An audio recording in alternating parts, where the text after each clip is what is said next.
Hello, and welcome to the virtual Scandinavia House and today's book event celebrating the Faroe Islands in the Nordic Council Literary Prize series. Joining us today is Beinir Bergsson, and it will be moderated by Randi Ward. In 1952, the Nordic countries decided to cooperate closely in the wake of the Second World War, and they formed the Nordic Council. The Nordic Council and the Nordic cooperation includes the countries of Denmark, Iceland, Finland, Norway, and Sweden, along with the autonomous regions of the Åland Islands and the Baltic Sea, the Sami people in northern Norway, Sweden and Finland, and the Faroe Islands and Greenland. One of the goals of the cooperation is to make the Nordic countries one of the most integrated and the most sustainable regions in the world. To celebrate its 10 years anniversary in 1962, the Nordic Council created the Literary Prize. That was exactly 60 years ago, and every year since it's paid tribute to some of the very best of Nordic literature and rewarded the finest works from that vast region. Past Faroese winners include William Heinison in 1965 and Roy Patterson in 1986. The winner of this year will be announced on November 1st in Helsinki, Finland. Next week, we'll be speaking with one of the Icelandic nominees, Elizabeth Jökulsdóttir, on the 18th of October, and we will conclude the series with the Sami nominee. This talk is being recorded and will be made available on our website, scandinavias.org, as well as our YouTube page. Feel free to ask questions in the Q&A section, and we'll get to them towards the end of the program. I'll put a link to, introducing the author, Beinir Bergsson, made his debut in 2017 with a poetry collection of, please forgive my pronunciation, Tann, lítli, drongurin, maybe Randi, you can say it. Lítli, drongurin og beinagrindin. Thank you. And won the annual literature prize from the Faroese Writers Association. And the poetry collection has been translated in Icelandic and Greek. The second book of poetry, please, Randi. Sólgarðurin has been nominated for the Nordic Council's Literature Prize.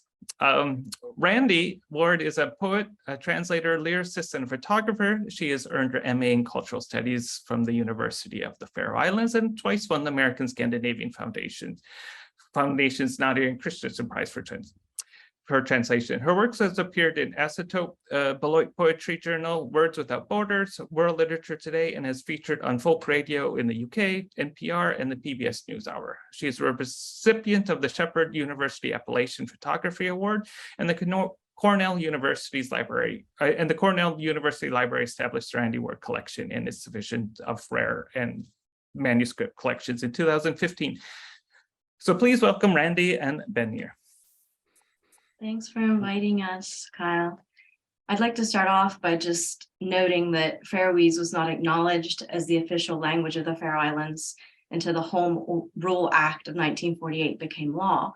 So as you mentioned, Kyle, this being celebrating 60 years of the Nordic Council's Literature Prize, it's important to note that the Faroe Islands have been nominating literary works written in Faroese since 1985. But as you mentioned also, the first writer to win, who's actually from the Faroe Islands, is William Heinison for his novel The Good Hope in 1965, written in Danish. And Roy Patterson, 1986, the first work written in Faroese to win the Nordic Council Literature Prize.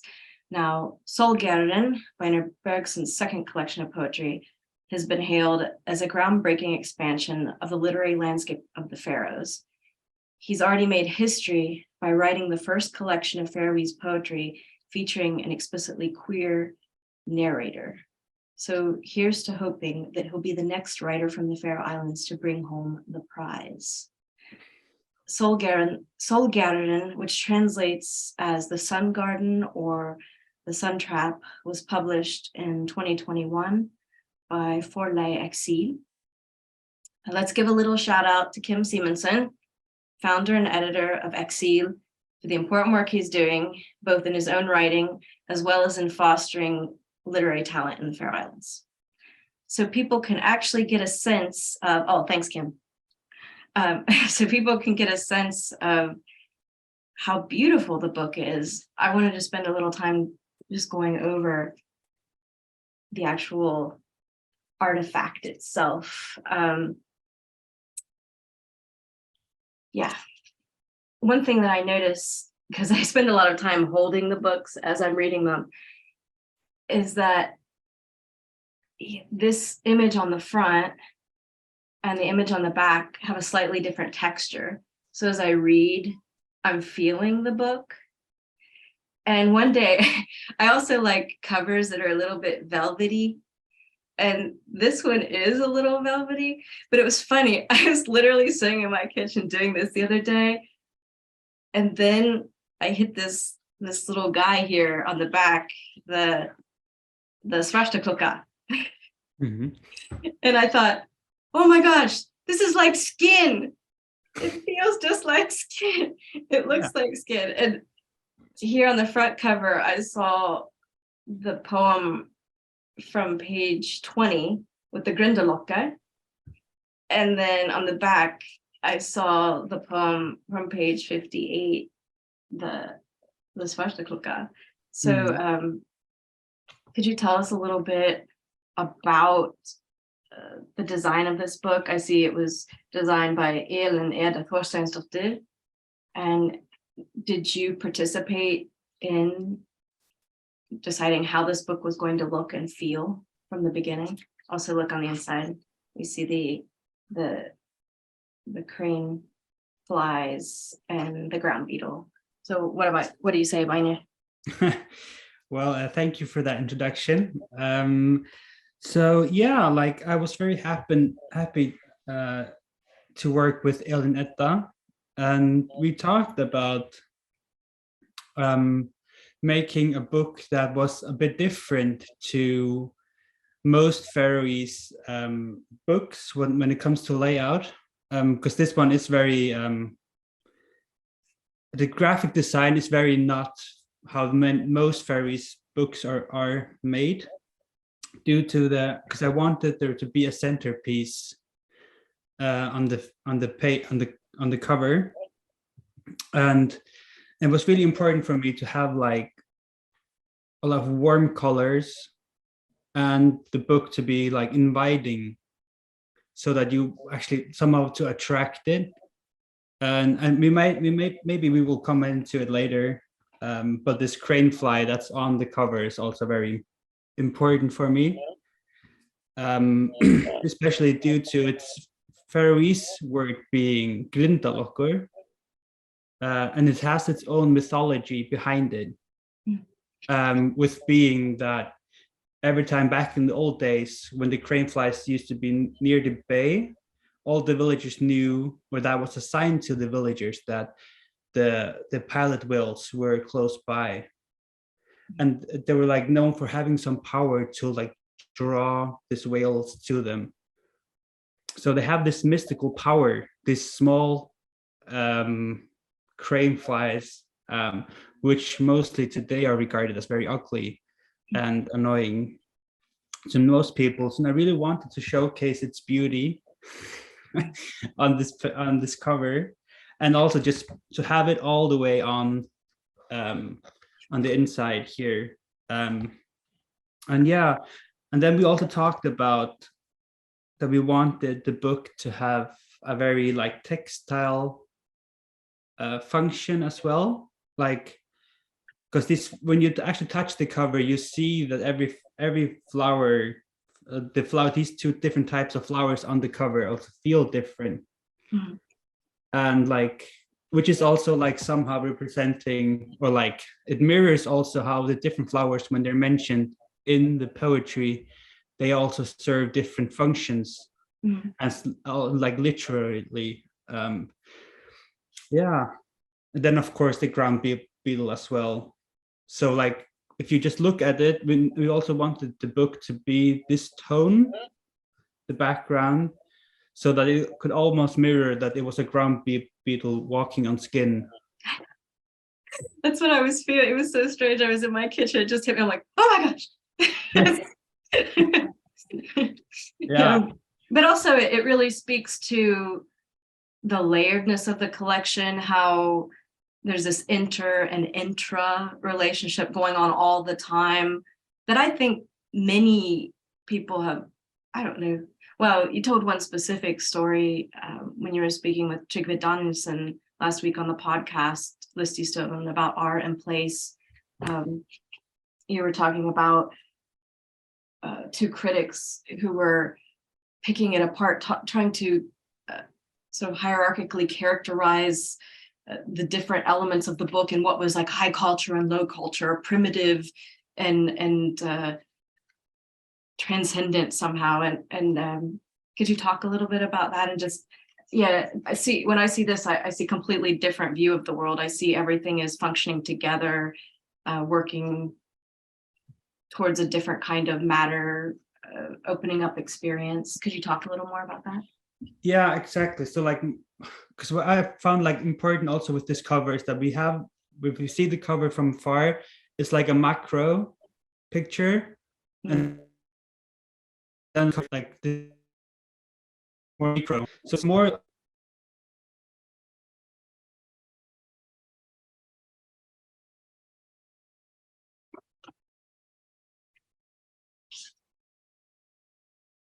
Oh, hopefully he's able to come back. Oh, there he is. Hey there. Sorry. Sorry again. Okay, am I back? Yeah. Yeah, you're talking about okay, the cover. I lost you at where the cover from a distance looks like. What does it look like? Yeah, no, it's more like a macro picture. So like when you zoom out, and then when you turn it around, you zoom back in. So like it's like it goes a lot. Like I wanted that feeling when you read the book, also the poems, that like sometimes you just go really close in to a scene or like a feeling, or like and then you zoom out again, and then it just like changes. But I talked about these critics, but it's because like we are a very few places in this collection. And this one critic really tried to figure out like, okay, when are we located in the bedroom? When are we located in the sun garden? And then also where are we maybe in a more otherworldly place? And they just saw it in some way regarding different layers. But that had also to do, I'm not sure if I mentioned it in the podcast, but due to the translation, the Danish translation, not that it's bad, it's just because like one specific flower in Faroese, when it was translated to Danish, it then got another word to it, which was Christian, which it didn't really have in the original text. And then this critic had read the Danish translation and saw that there was some religious and then earth-like layers, which you don't see if you just read the original and this English translation. It's also another thing that I see in this. There's a poetics of contact in this. That it replaces this sort of self-involved abstraction of a transcendental and immaterial soul. There's one of my favorite translators talks about this in an introduction to a new anthology that he's compiled. His name is David Hinton, and he talks about a poetics of contact with an immediacy to the material world we inhabit. And I see a very metabolic momentum in this collection, but that, as you talked about with Tryggvi the other day, and I'm going to be referencing some of your other interviews, it doesn't just, I think that's what people misunderstand. It's not just about places, it's also about memory. It's about how you remember things. It's about how your memories feed off each other. It's about how those things change through time, and how as you said, the relationships you have with those things are valid in and of themselves without having to have an analog to the real world. Right? Yeah, definitely. Yeah. Would you like to talk a little bit more about that, and also why you have positioned the poems along the bottoms of the pages and put an asterisk above each poem? Like if you just like start with this like layout, it was really important for me because like I wanted, as we talked about, I want the poems to reflect the layout as much as possible and be as somewhat as thought out as possible. And for me, it was very important to also somehow think in the Faroese society and the Faroese reader when doing the layout, because we're not that used to having like this explicit erotic poetry. We do have it written before. Of course, I'm not the first one to write erotic poetry in the Faroes, but it's not that common. And it was really important for me to actually make, just from the layout, a safe space for the reader. So, for example, if I would be reading the book outside in the public space, in a bus or somewhere, since the pages are placed so far down on the page, then the people who would sit next to me, when they would look over into the book, then you can only see the top side of the page, which would be nothing. So actually, when you can actually read this book out in the public space and still have this intimate space and relation to the poem. So that was one really important factor for me, to like just think of intimacy in different ways and incorporate it also in the layout. And then, of course, like also the fact that it's placed down at the lowest part of the page also can have some flowery like effect. Some people have thought that it looks like flowers coming out of the bottom of the page. But I don't know, there have been very different like interpretations of it. One critic wrote in the paper here in the Faroes that it looked more like penises coming up from the bottom of the page. Yeah, so I haven't responded to that. But so that's one thing. Yeah, so there are many like layers in this. I wouldn't necessarily like interpret it as like anything phallus, but yeah. So when we come to the asterisk, just let me, I don't know if you can see it. It's always placed at the top of the poem, and then there was the thought that I wanted to make sure that, of course, it starts whenever a poem starts, and it lets know when the next poem comes. Yeah, and it was important for me to not, because I tried it out when I was writing the collection. To maybe I was thinking about maybe having just like one long poem, and not explicitly tell the reader when a poem starts and ends. But I feel like when I use an asterisk, just it legitimizes the uses of repetition, because like now I have to make every poem like stand on its own on their pages, and that also sometimes I have to also like repeat the places that we are at to make it more concrete, which I maybe wouldn't have to if it was just one long poem going on many pages. And I'm really a big fan of repetition in poetry, because like I feel it gives a specific feeling, and also you more like see how the places that are mentioned transform into more than the concrete things that they are, and you see the different connotations that they get. So that's why I also use it, the asterisk, just to make sure that I feel like know that you can do a lot in poetry, but I just felt for me that I could use the repetition more. Yeah, so like, but regarding the other question you had about the memories, I think it was really interesting, because like you see in this collection that there is this narrator who has a grandmother who has passed away, and he tries to like somewhat understand her.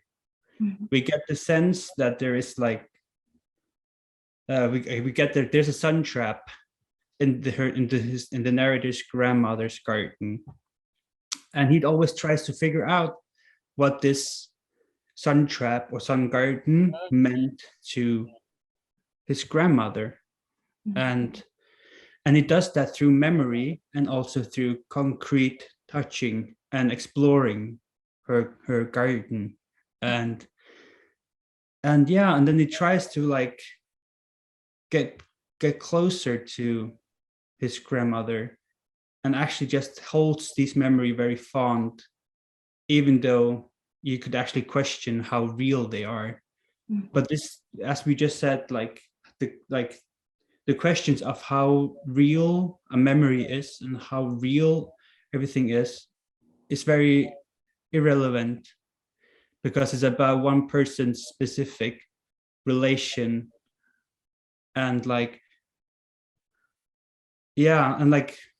methods to come through and understanding some events. Yeah. You talked about, we're going to read from the collection in just a moment. You talked about how your grandmother in real life, but also in terms of the grandmother in this collection, and the narrator talking with the grandmother's passed away, talking with the grandfather who's still alive and has been trying to take care of the grandmother's garden since she's passed. And the grandfather relates that the grandmother went up to a specific mountain,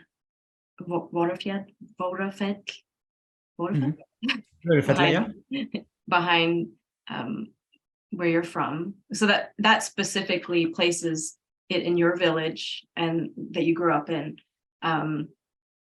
and brought the stones down from the mountain to make this sun trap for herself. And so we'll read just a little bit about that. I was going to ask one more thing. You don't want to be conflated with the narrator of this collection, although you use some elements from your life. But how has this place, Sólgarðurin, and the connections there inspired you and informed the philosophy of the work? We talked a little bit about that, but also just in terms of being a queer writer in the Faroe Islands. Your grandmother went and got these stones to make herself a refuge, a place where she could sit in the sun, be out of the cold wind, not cast shadows on herself, Yeah. And how does that relate to you personally as a queer writer, but also how does that relate to the narrator of the collection talking about using this Sólgarðurin for the philosophy of the work?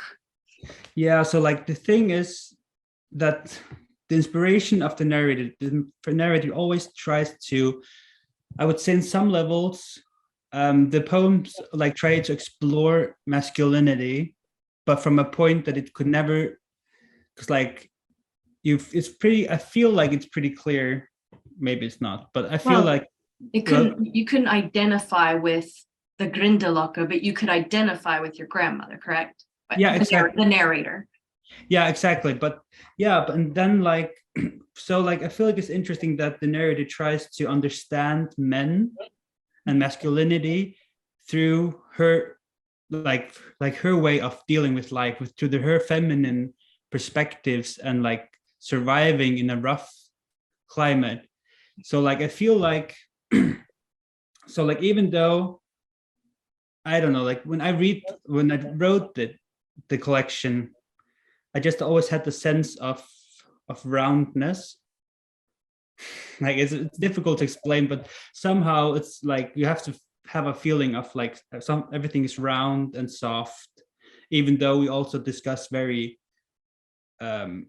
masculine subjects and also same-sex scenes, which are sometimes very rough, but written through a very I would say also feminine perspective. And so he sees this his grandmother going up and collecting and making her shelter, and then the narrator tries all the time to find his own sun trap.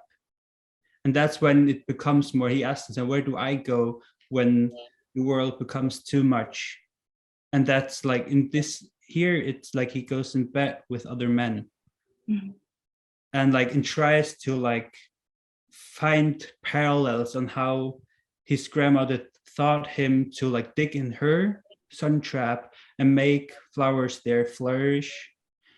Then he tries to use those same methods with just having seeing men and other bodies as concrete like subjects, and like trying to like touching them as mold, and like using these methods. Mm.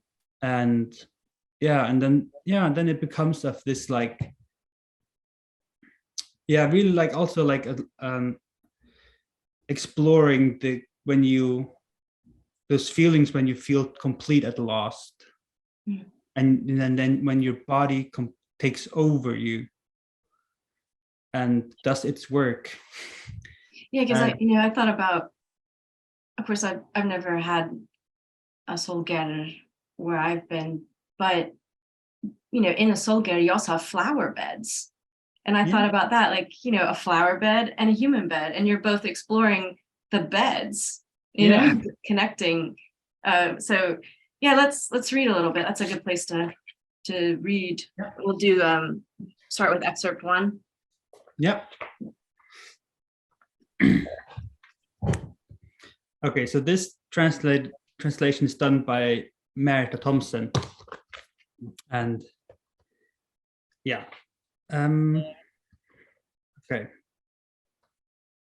If you lean bare back against my belly, you'll feel how silky the grass is, how it grows between two heats.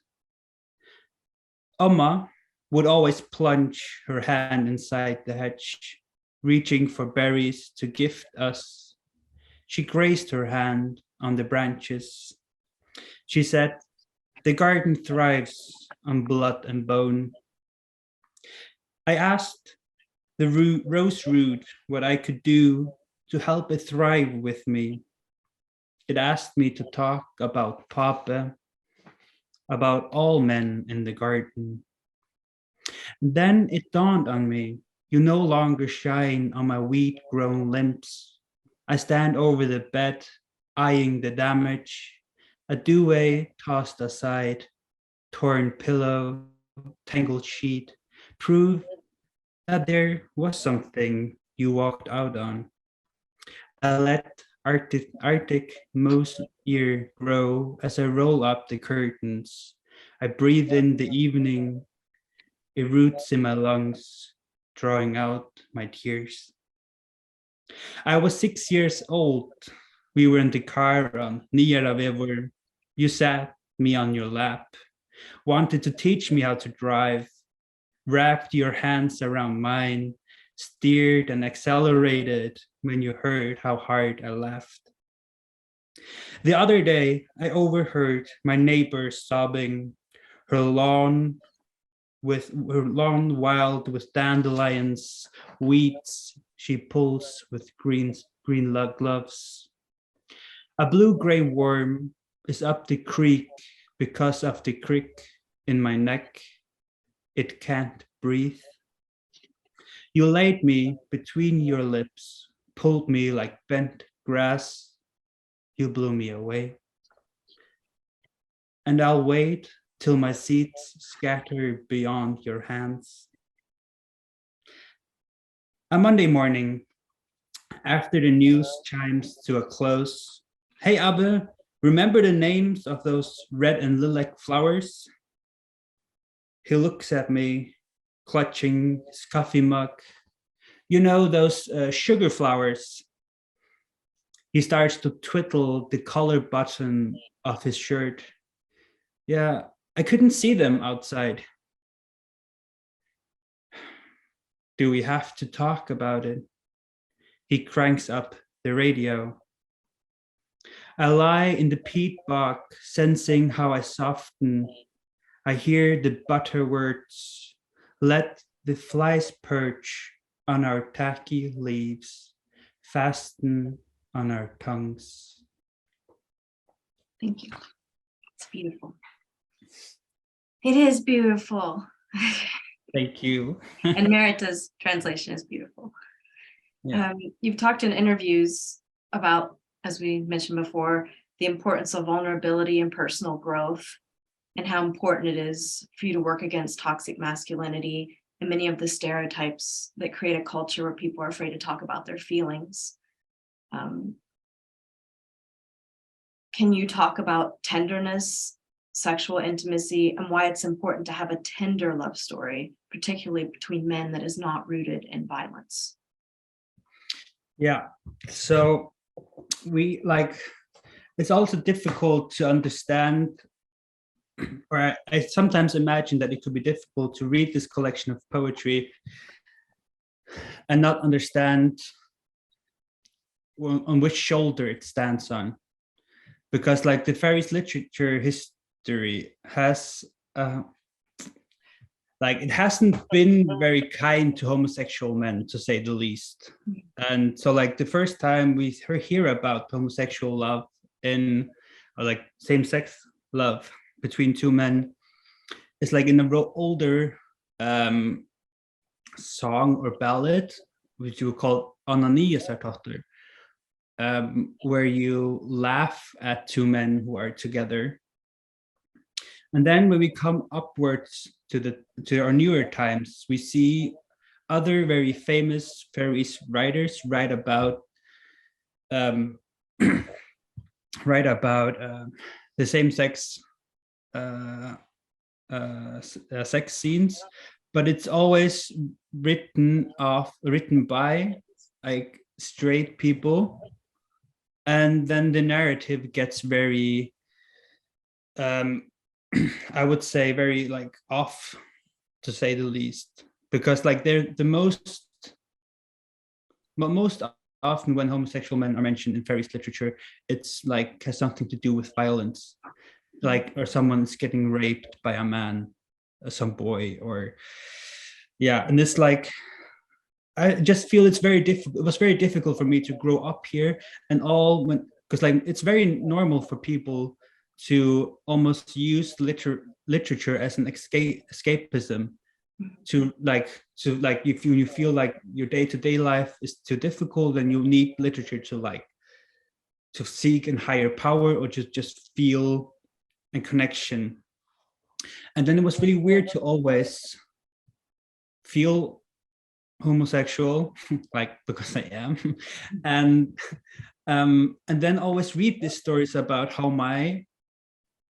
I don't know how to call them, my peers or like my people were always violent in some way, or laughed at, and of course I think that mirrors like a bigger narrative of how we talk about people. And like it just dawned on me that it's always like in this, like here, it's always been like straight people talking about queer people, and it was just also important for me to claim that narrative, and to like, I don't know, I'm just like, I really also need a happy story, and not that I have to force any happiness on something tragic, but it has a lot to do with like feeling, see how tender it actually can be, and the depths, because like there are also some violent scenes in this collection, but I think at least you see it's somehow rooted in love. And you give the whole spectrum. It's not just a caricature. You're giving the whole spectrum of a relationship between people. And that's important.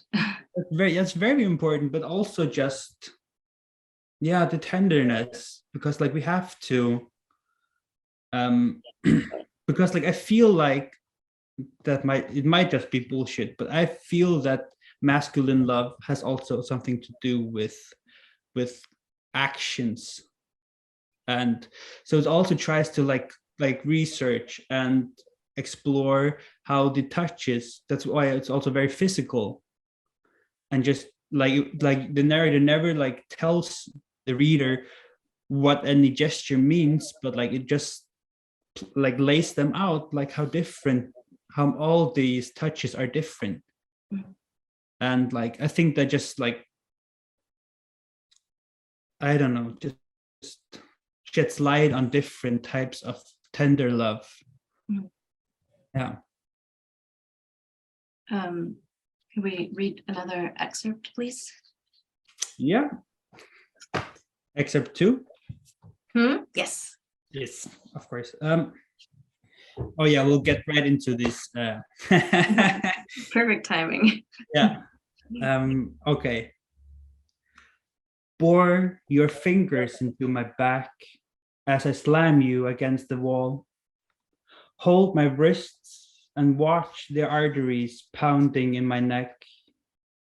When I have you on your back, thrust your lower arms against my chest, throw me off and straddle me, call me names like a pair of lads, roughhousing, enraged, grasping at straws, to lunge at each other, to lie on top of each other, to hit, and then let the one on the ground overpower the other. Come tumble in the night bed with me. Let's water the mattress with our sweat. The cotton grass tickles on the inside of my thighs. Press your swirly tufts right against my skin. Our bodies hold about 4 liters of blood. Its vital task transporting nutrients and oxygen. The most basic tasks we all depend on, a bit like what council workers do for us: shovel snow, look after churchyards. They told me the sapling I planted could pierce the casket below. I dig out its roots, rehome them in the garden. When you flick on the light, I scuttle to the darkest recess of the bed, hide in the belt-up duvet like an earwig.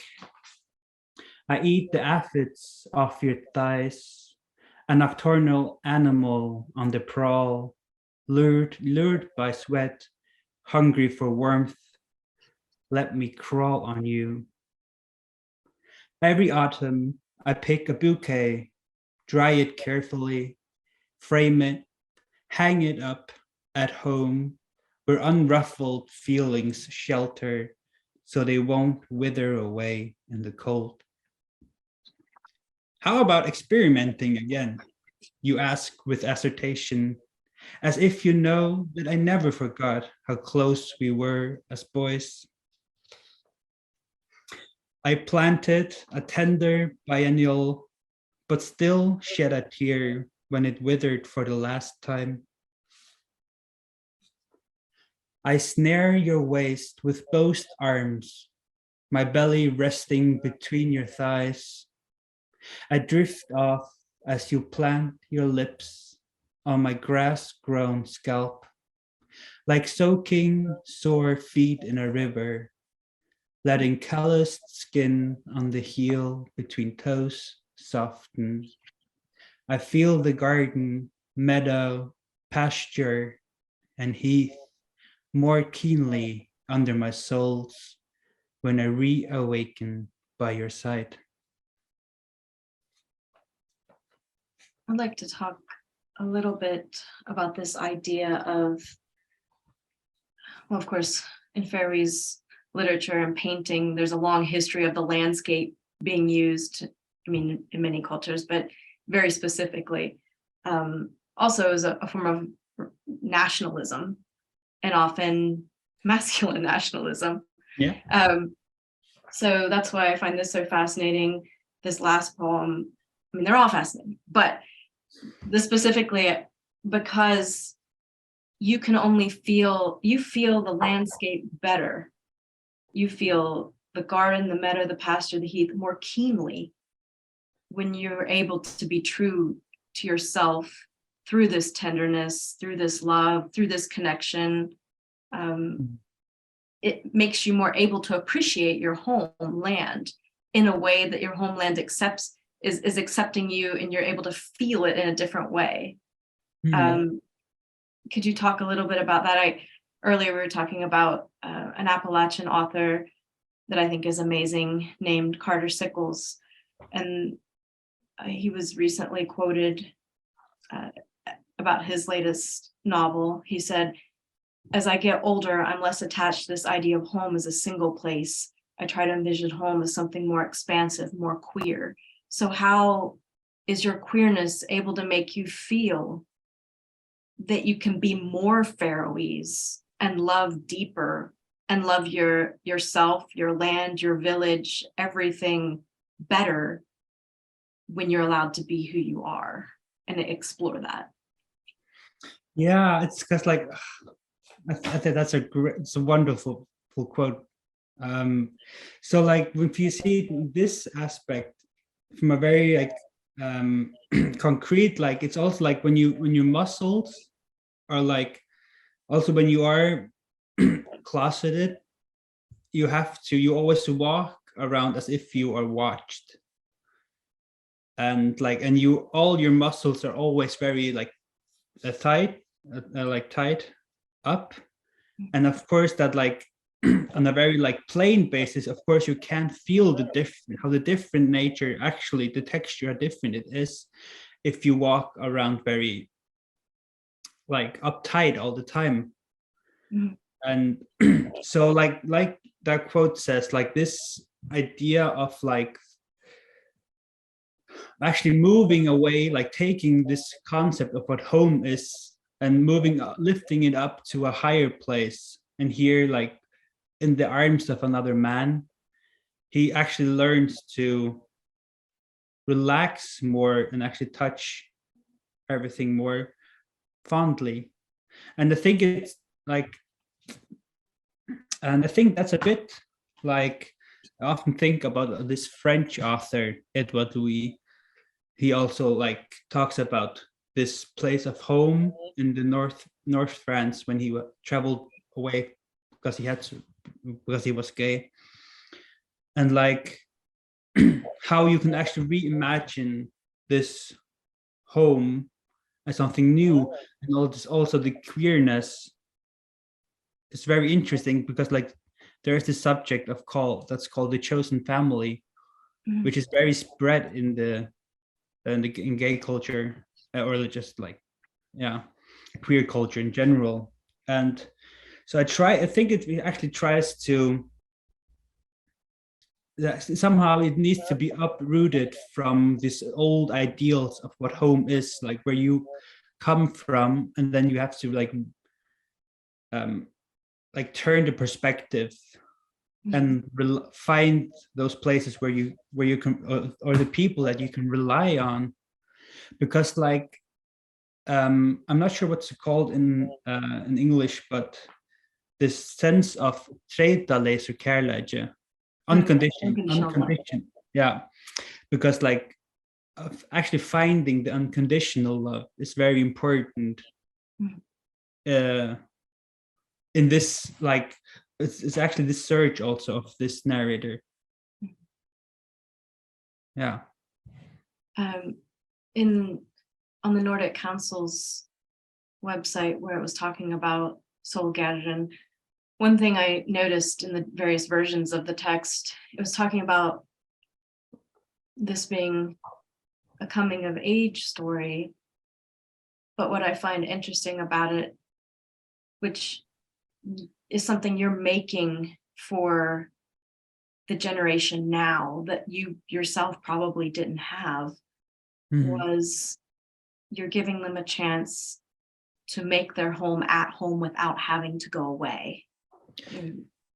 Exactly, because that has been the very normal thing to do for many queer people in the Faroes, always to go away and travel abroad, or move actually mostly to Denmark, and these people never come home. And I think I just always found it to be so sad, because that's a general problem in the Faroes, that we always just transport or export actually all our problems. That's not only like what concerns like queerness, but also disabled people. we have a very tragic story when it comes to that. And so like it's awful to grow up and never see anyone like you. And so yeah, that was for sure like one of my goals was to make sure to create like a space for people to come and read, and also somehow to break the story that the Faroes are a very tragic place to live in. That there is no love here because it's so rough. Mm. And so yeah, but it also like deals with the thought that you have to like if you want to see the change happening in the Faroes, if you want people to feel more welcome, then you also have to be the representation that you need. Mm. Which this then also like mirrors, I hope. Mm. Yeah, it goes back to what I found so touching about the collection is that what you have to make the space for yourself is there where you are, but sometimes you can't make it right away in the real world until you are able to see it and experience it in other ways. Yeah. And that's what I find amazing about this collection. You are making this space, you're giving this space to people, you're being the representative, the role model that you never had.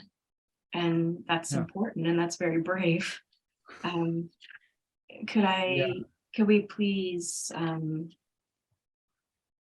ahead and let's just read the last two sections now.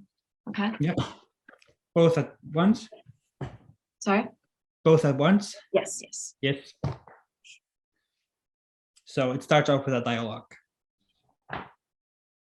And I forgot to say that Oma means grandma, Papa means dad, Appa means grandpa. Your Oma built the sun trap with her own hands, you know. She pulled a sleigh up mountain Vörufella and gathered the stones there she needed for a place when she couldn't take it anymore. When did you last visit her? His eyelids droop. He shrugs. How about we go together? I found a bulb in your soil this morning. Cut the flowers in my hair, planted them on your grave, hoping that the fresh roots will make it their home, that we can grow a new connection. You wriggle on my body like a luckworm, turn me into bait for men to bite, who spit me out again when they taste you. When I picked the flower, I saw it would once waste away from its exquisite existence, metabolized as fond memories that weigh heavy on the shoulders. One spring day, I saw that life had sprouted from the root of the purple rockfoil. Like hoary whitlow grass, we must accept that we grow at our own pace. I graft a cutting in the wound that tethers me to the ground. Lift my chin, look into my mouth at the racks of brown seaweed. Watch the undulating thallus, its stalk rigid, rough, filled with moisture, overflowing. Lay your tongue on my lips, let the waves take you. Surrender, the sea will rock us till we wash back ashore. I stitch every new flower I see in the garden on my shirt. And I hear foliage rustle when I turn my pillow to feel a chill on my cheek. The earthworm, or let me slip into your soil, burrow tunnels where oxygen will trail me. How can you love the one furthest away from you? I asked the Arctic mouse ear, and it answered, the moment your roots touch, absence advances. You whisper in my ear, kiss my neck, clutch my shoulders from behind. We sway, we swing, while earthworms echo us. The sword on me spreads in our sweat. I kiss you back. Arteries run through the stones we laid outside. They are practicing the art of conversation. You lay a ground beetle on my belly. It spits up digested juice on the leaves shed in my garden and swallows them. Every time you pat me on the back, caress my cheek, tickle me, embrace me, lift me up, hold me up, play with me wordlessly. You each add a stone to the cairn, so my sun trap is more salient when other men lose their way nearby. Let's stop right there for a second. Yeah. What does it feel like to be that cairn in Faroese literature and Faroese culture now? What does it feel like to be that? Did you know that your collection's being taught in the schools? Did you know that? It's wild, to say the least. I actually haven't seen, like, someone told me that was going to happen, but I haven't really read it. I've got the lesson plans. Oh, that's wild. It's incredible. I mean, could you please finish by just reading the last little bit, maybe the last 3 pages of your collection of Faroese? Yeah, of course. Yeah.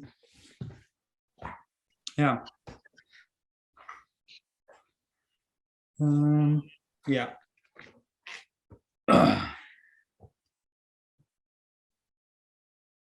Tú kuine mer upp eftir lörunum andi inn. Leggvanir danda á búkinum á mer, meðan tú mussa meg á brjóstrúmi. Kittla meg við tunum sketsje. Borar fingranar í ustri og mína. Eins og ein blamakkur og í angi eigu hevur, men kjenner munin á ljósi og myrkri. Andar gjøgn suina og nú mína hú. Tú veltur á búkinum, vísir mér epli og gularøtur og eru sprottin úr mér. Eg taki ein rabarbustelk úr Sólgarðurin som vi settu niður saman. Eg dyppi hann í sukur og kjenni te á mínu tungu. Eg leggi øyra móti madrassuni og høyri það uja og ímiskum makkun. Thank you. Kyle, you said we had a question? Yes, we have one question from Marita Thompson. Marita. Hey, Marita. Great job with your translation. Do you think your fondness for repetition might also be rooted in Faroese tradition? The repetition is so prevalent in Faroese ballads and storytelling. Yeah, it really does. Like, because so there are some like references in the, at least in the text or like in the collection to like, yes, also to songs. Like I love the idea of repetition as we do it in the ballads, and like it has this like reaffirming and transcending effect on us. And it also like sometimes it also refers to this one song called Aldan by Annika Høydal. And like the way I found it so amazing, like because like she also uses a lot of repetition in that song. And like I read that poem a bit earlier about when the narrator talks about take my my cheek and look at my mouth, and like that's also very like a clear reference to that song where she sings "Take me, eller tak uime," and so it's very inspired by our traditions, but also like because that song is also very erotic, and I really like that reference. But of course, also like trying to reclaim, like maybe you could see it as a way of reclaiming those ballads in a queer way. So definitely, I'm glad you brought that up, Merda. Oh, let's see. Oh, yeah. She just says thanks, and she loved Alden as well. So, oh, we got another one from Mark. Is there an author, whether Faroese or not, you find as a particular inspiration? There are, like, I actually read a lot of Faroese literature and books these days. Like Kim Simonsen is a great author. I love his book, his newest book. Really find it amazing. And also Louis Maria, Skrivi av Papur. That book's amazing. And also Anna Mellan Jekmansdóttir, Sólgarðurin til Syfra. From Like Nilsson. brilliant. Yeah, from Nilsson as well, yeah. Shout out to the Nilsson. Yeah. Yeah. I think she's my second cousin as well, so but that's nothing to do with that. She just wrote an amazing book called Sólgarðurin til Syfra. And also Vonbjørst Wang has some great books. Yeah, there are many. Like I really try also to read a lot of Faroese books, but at the moment I read a lot of this French author that I mentioned, Edouard Louis, mostly because his narrative is pretty similar to mine. Like, of course not, but the way of like growing up as a queer kid in a village and then having to go. So yeah, those are actually books that I read at the moment. Well, there's no more questions, so I would like to thank you, Beinir, for joining us today. Thank you, Randi, for the moderation. Thank you, audience, for tuning in. Please do join us next week for Iceland and Sami as well.